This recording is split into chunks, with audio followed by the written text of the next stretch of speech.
Hello, hello. I think we're live. Let me double check just to be sure. Yes, it's working. How are you doing? Happy Wednesday, everyone. Just going to share our chat with the community group as well and dive straight in because today is a very, very exciting training. I am very excited about it. And I've heard from other people that they are very excited about it too, because it's a topic that many people have a lot of questions about. So let me go live on Instagram and dive in. There we go. There we go. So hello, everyone on Facebook, in our Facebook group or on Instagram. We're live in both places at the same time. If you're joining me, reply in the comments, tell me how you're feeling. And let me introduce the topic of today, because we're going to speak about 10 categories of yoga words, so vocabulary, that you need to know when you want to teach yoga in English. And I think it's very beneficial as well for people that want to learn how to teach in a foreign language. So both of these categories are, well, all of the categories are useful for either teaching in English or teaching in another foreign language. And we've got a lot of people joining us on Instagram. We've got Pepe here. We've got Design Bulb Studio.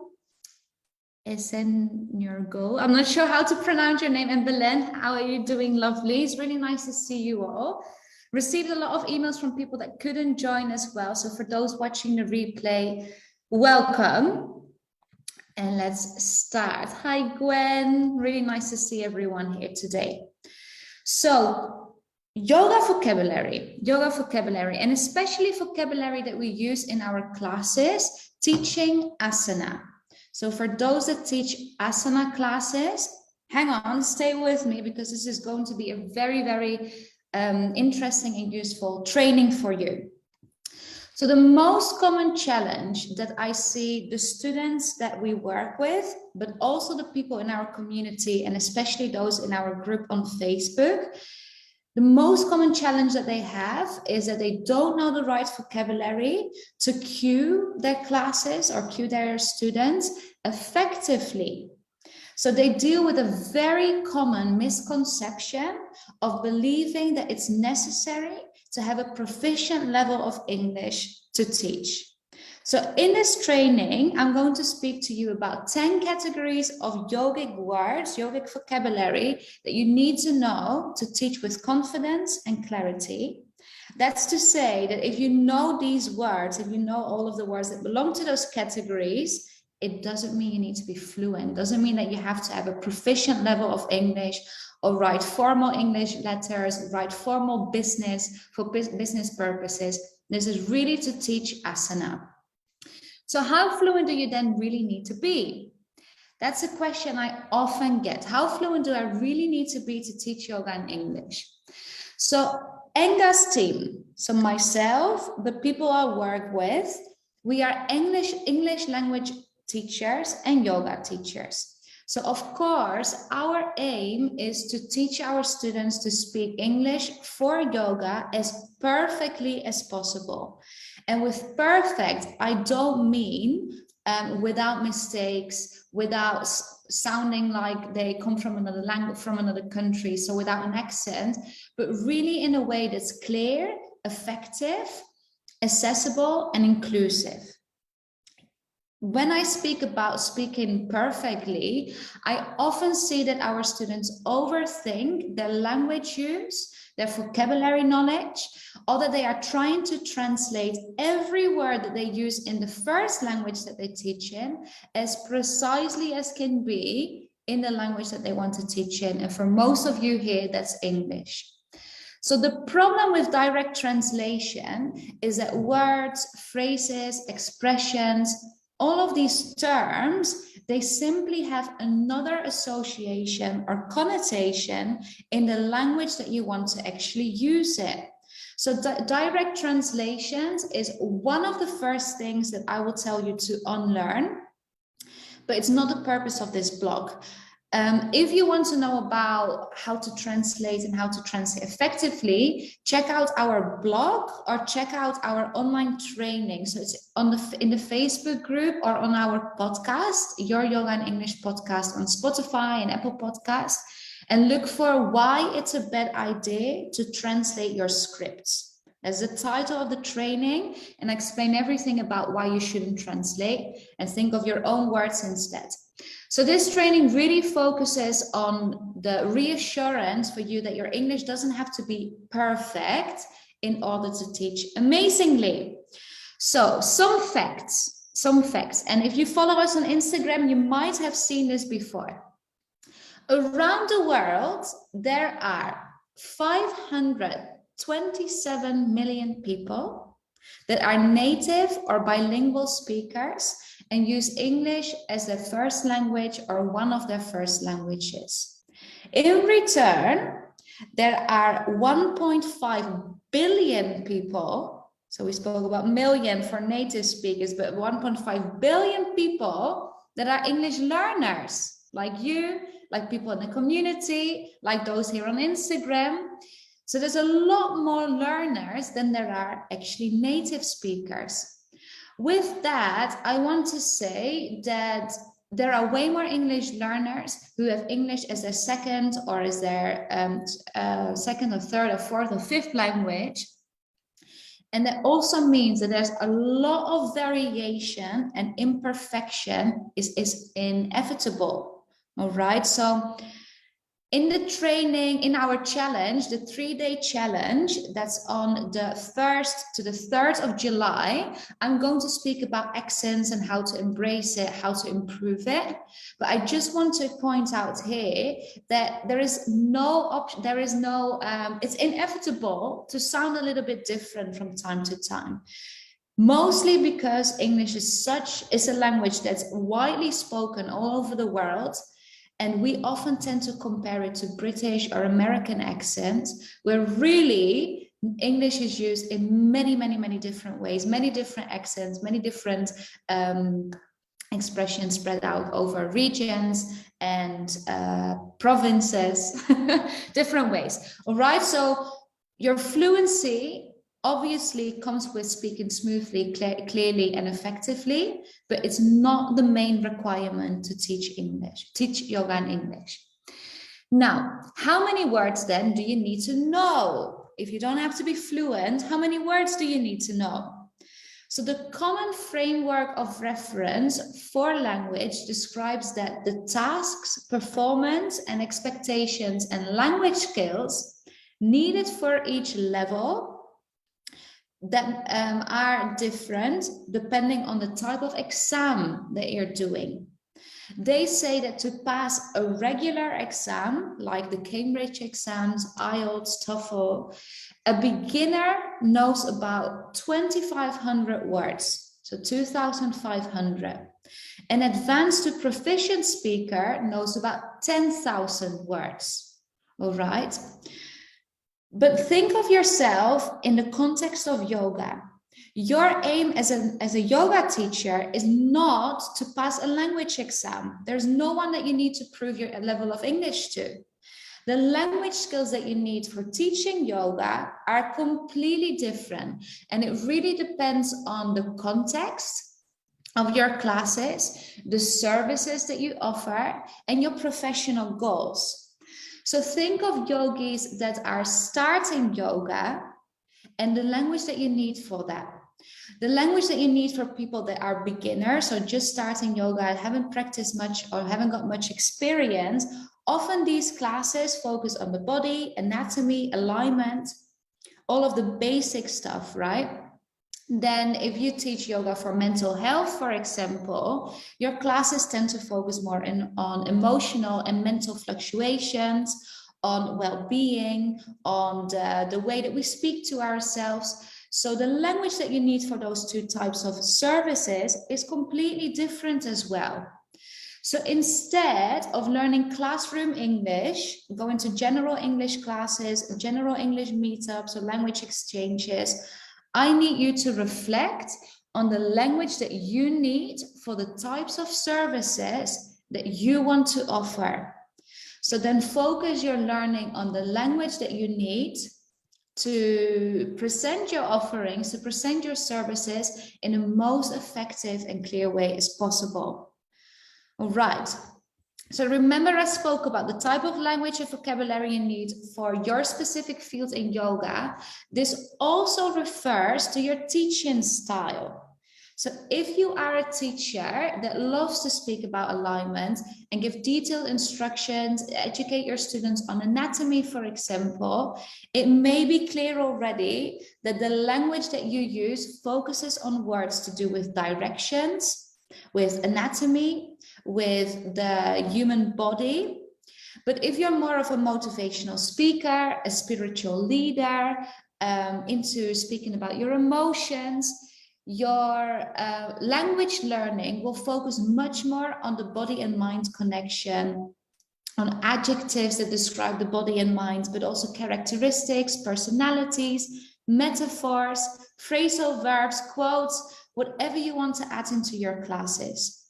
If you don't know what your style is, on Instagram, go to the link in my bio to find the quiz, what's your style of teaching voice. On Facebook, you can find it in the Facebook group as well, so that you can find out the language that you need according to the style that you teach in.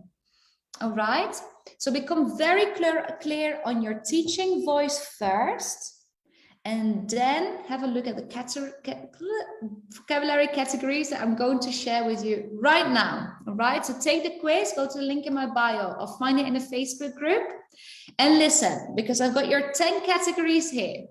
Let's have a look. 10 categories of yogic words that you need to know about to teach with confidence and clarity. Number one of the 10 categories, asana names in English. And I think that might be a bit obvious, but it's the very first thing you need to know. So the language used in English yoga classes is universal. There are synonyms, there are other options, and it varies from teachers to place to country, the continent. But generally speaking, the asana names in English yoga classes are the same or very similar. So no matter how fluent you are, knowing the asana names is the very first thing that will help you to teach your class more confidently. Even if you don't know how to cue an asana, so how to get your students into the position using verbs and words that describe direction, the name only will give your students a great deal of information of what you expect them to do.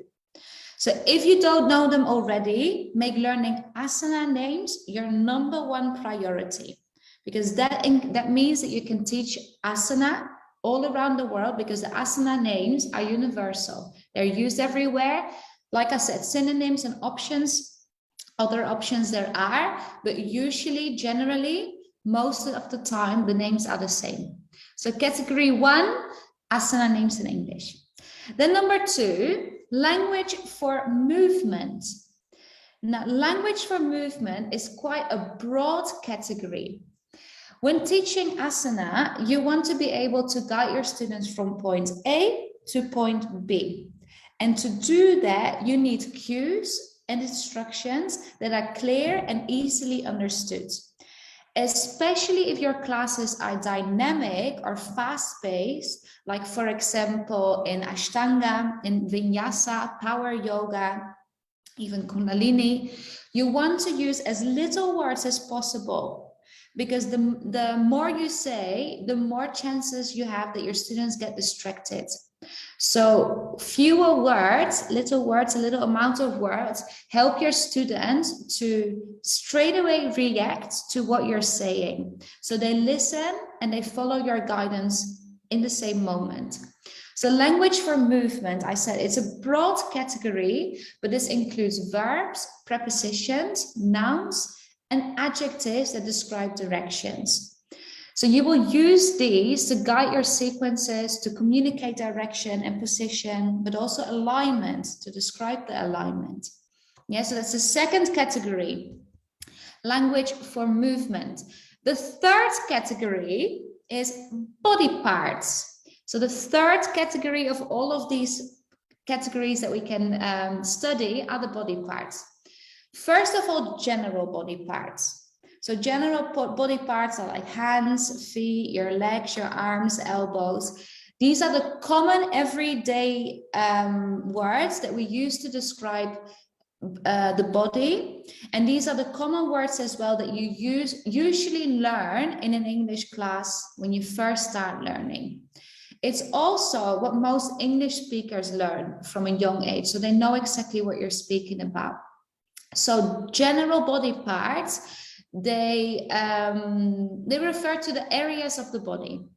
Now, if you are, according to the quiz that we have, if you are an instructional leader, or if you take a very anatomical or medical approach, it's wise to inform yourself as well on the bones, joints, muscles, tissues, the ligaments, tendons, and organs.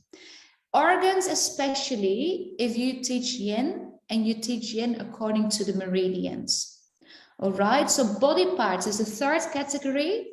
And within that category, I'd like to distinguish general anatomy or general body parts and the anatomy, speaking about joints, muscles, tissues, ligaments, tendons, and organs. All right, third category. Number 4, physical sensations. Physical sensations help you to guide your students dive deeper into really feeling what they feel in their yoga class. And it can be when they come when they arrive, it can be in an asana, it can be after maybe a peak pose. So it really helps you to guide your students into a deeper experience or deeper understanding of their body. So our sensations really are the things that we feel in the body, but often find hard to describe because we don't have that knowledge, or because we haven't really felt it before. Probably have felt it, but not consciously paid attention to how it feels. So some sensations are pleasant, some are not so enjoyable, some are even irritating or painful. And it's especially necessary to know about these physical sensations, how to describe them, if you have people coming to class that suffer from injuries, physical conditions, if you help people maybe deal with trauma or process trauma. So physical sensations really help you to help your students becoming aware of what they possibly feel, could feel, or are feeling right now, and what their experience is of that sensation. But can they name it? Can they describe it? Can they find variations if they don't like it, for example? So it's really to help you dive deeper. The fifth category, is that right? Yeah, fifth category are adjectives. So adjectives are words that describe or say something about a person, the body, hair, skin, emotions, characteristics, personality, or relationships. So appropriate use of adjectives is extremely beneficial if you want to speak about certain things in more detail. And just as knowing how to speak about physical sensations, adjectives really allow you to help your students to go deeper into their practice, take them deeper into their personal development, but teaching them to take their practice not only on the mat, but also off the mat. So adjectives really complete your sequence. I see that Isabel has a question. Can you give us an example? An example of what exactly? Which of the categories? I'm going to save your question and come back to it later. Write to me in the comments to find out to tell me what examples you would like, and I will give them in a moment. For those that are watching on Facebook, same thing. If you have questions or if you have comments, write them in the comment section. All right, coming back to that, Isabel, give me a moment. So adjectives that really help you to get your students dive deeper into their practice, not take their practice only on the mat, but also off the mat. Then we've got ethics.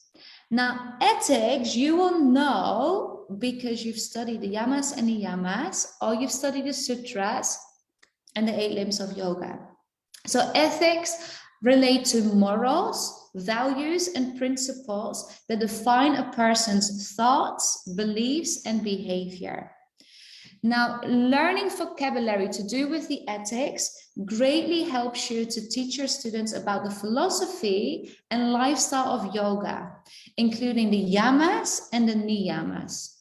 So your ability to speak about them accurately introduces your students to something more than just asana, which in return, as well as for physical sensations and adjectives, helps them to dive deeper into their practice, but also into their spirituality, their personal development, and sense of their self. So the purpose of who they are, what they want to share with the world, and what they are here to do, really. So ethics don't have a specific word sort. It doesn't mean they're just adjectives or verbs or nouns. They really vary. So it can be nouns, it can be a verb, it can be an adjective, an adverb, phrasal verbs, right? So there's a lot of different word sorts that belong to the ethics, but they really help you to introduce they'll introduce the philosophy and the lifestyle of yoga. Then category number 7. Did we get that far? I think it's 7, yeah. Category number 7, the language of mindfulness. Just as speaking about the ethics and the philosophy and the lifestyle, to complete your classes, we want to also introduce your students to mindfulness. So mindful language opens up a whole new world. It's obvious that you want your students to move, think, act, react, and behave mindfully, but describing this without becoming too repetitive or feeling stuck using the exact words can be very challenging. It can be very challenging to describe how to be mindful without consciously learning the language that you need to describe mindful movement or actions or behavior. So it's really key for you to as well learn how to speak about mindfulness and everything that comes with that. So the category of language for mindfulness includes idiomatic phrases, expressions, metaphors, quotes, and motivational types of language as well. All right, so category 7, language for mindfulness. Then we've got equipment. Number 8, equipment. So equipment in the field of yoga is another word for props and attributes. So props and attributes, I'm pretty sure you've seen it before. And I really mean here blocks, straps, bolsters, pillows, cushions, everything that we use, all of the attributes, objects that we use in the yoga classes. Now, you may find that there are other words for the same thing, and this depends on the place or who you're teaching. So especially if you want to ensure an accessible and inclusive learning environment, you're very likely to also include props in your yoga classes. So that means that you need to learn these terms to increase your ability to accurately describe these objects and how to use them. Because you will come across them in almost every yoga setting. And if you're not able to speak about them, you're really losing your opportunity here to make your classes more accessible and inclusive and help your students to get into their practice by finding what is right or what feels good for them. So equipment / props or objects. Then one of the most important ones that I find, and I think it usually comes a little bit further into your practice. So it's when you, just checking if my sound is on the laptop. It usually comes up a little bit later because it's a little bit more advanced. But it's really important, and it's one of the things that I strive for with the people that are taking our courses as well, and it's outdated language. So listen very carefully. Speaking in an accessible and inclusive way also means that you know which words, cues, and terms are outdated and have accurate synonyms and alternatives for them. So outdated language or outdated cues are instructions that include words that you no longer want to use because it's inappropriate, it's not effective, maybe it's even offending, but certainly not inclusive. So it's really important to understand why some things are so wrong, so you don't have to take the risk of offending anyone or excluding anyone, or maybe even activate trauma or cause traumatic events in your classes. So inclusivity and accessibility are a responsibility of a yoga teacher. It's really important that we pay attention to the way that we speak and the types of words that we use, depending on who's in front of you. And that can depend on an individual or personal experience, but also has a lot to do with the country they come from and other languages they speak. So for now, become aware of the negative associations and connotations that some words may have or some cues may have, because they might not have a bad reputation for you now, especially if you have no personal experience with these words. But I do advise that you're thinking about your word choice very, very, very, very, very carefully, considering what it means to others. Yeah. So outdated language is a must. Category 9. The very last category, very last category is the business of yoga. So the business of yoga is, especially if you want to teach online, or if you want to, if you're working self-employed, so if you're teaching for yourself, you've got your own class schedule, your own courses, your own retreats, you're self-employed and you've got your own business, you need to know about the business of yoga as well. So this really speaks to how to grow your clientele, create offerings, and sell your offerings with success. So the vocabulary of the business of yoga includes marketing, content, design, people, services, money. There's a lot of things that come with it. And there's a lot of language that, again, you don't learn in your general English yoga classes. So you may ask yourself right now, where do I start? How do I find the right resources to actually learn this vocabulary, right? And how do I learn this vocabulary when I do have the right resources? So for you, I've got a 3-step plan that you can start with right now, today, especially for the purpose of learning vocabulary, because you've asked for it so many times. We've designed the Yoga Vocabulary Builder for multilingual yoga teachers that want to learn the right words, cues, phrases, outdated language, to make themselves better understood and guide their students with confidence, clarity, but also compassion.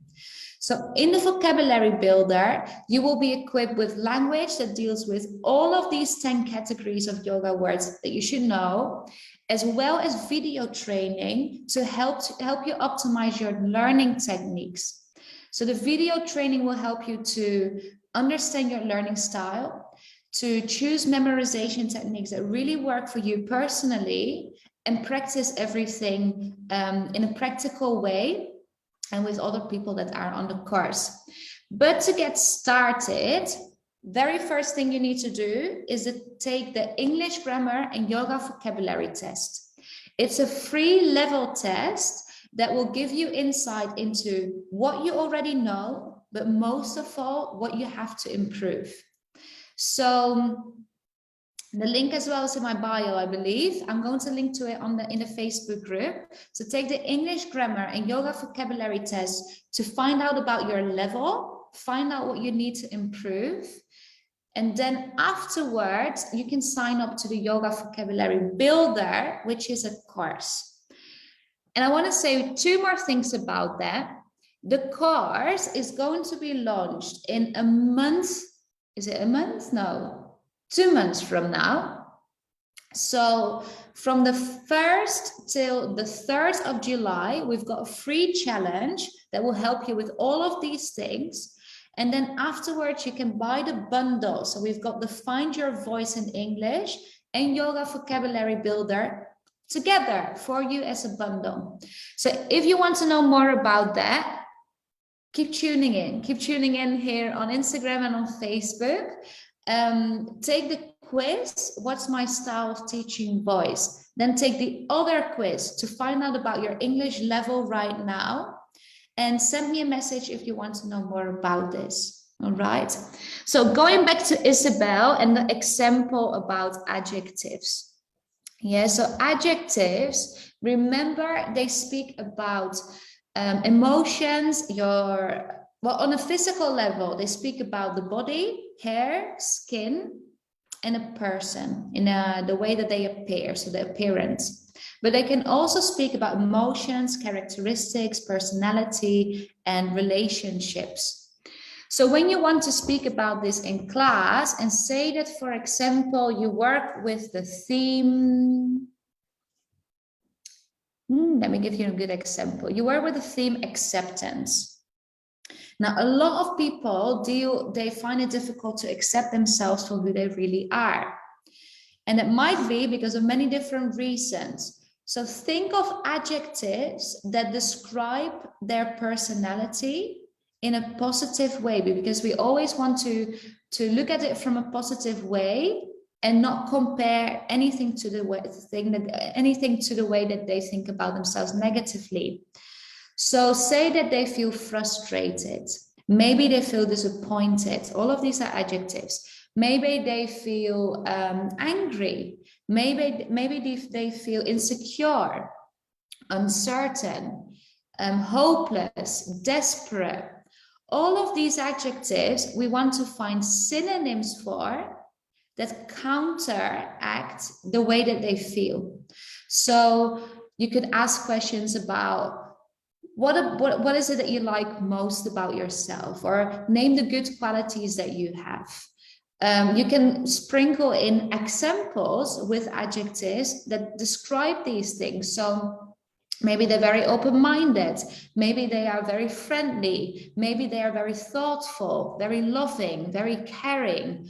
All of these qualities are things that you can put in your yoga classes to not just teach asana, but also provoke or to take your students on a journey to really understand and get to know themselves much better and work on their personal development. Amazing. I'm very happy that you liked that, Isabel. Thank you for the question. Really good question. Anyone else here that has a question for me? Let me see if I see comments coming in on Facebook in the meantime. And if you have them, write them in on Instagram as well. Nirasha is here. Nice to see you, lovely. Any other questions?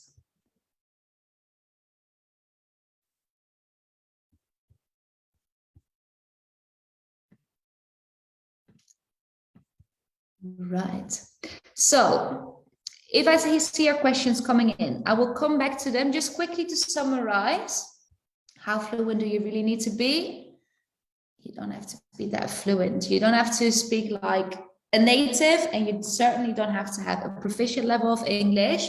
You just want to be able to speak with clarity, with confidence, and compassion. Now, how many words do you need to know? The number is not important. It all depends on the types of services that you want to offer and the types of people that you're working with. So the purpose and the goals that you have for your teaching career, right?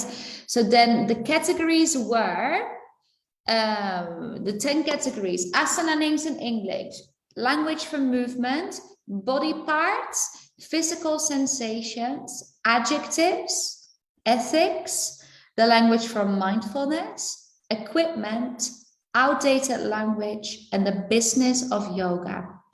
All right, so those are the categories. Right now, take the quizzes. What's my style of teaching voice? And the English grammar and yoga vocabulary test. And then keep tuning in with me every Wednesday, 4 p.m. CEST. So that's European time, because we're going to be here every week for a live training to find out more about the way that you can improve your style, develop your personal style, your authentic voice, and also your vocabulary. All right. I hope this was useful.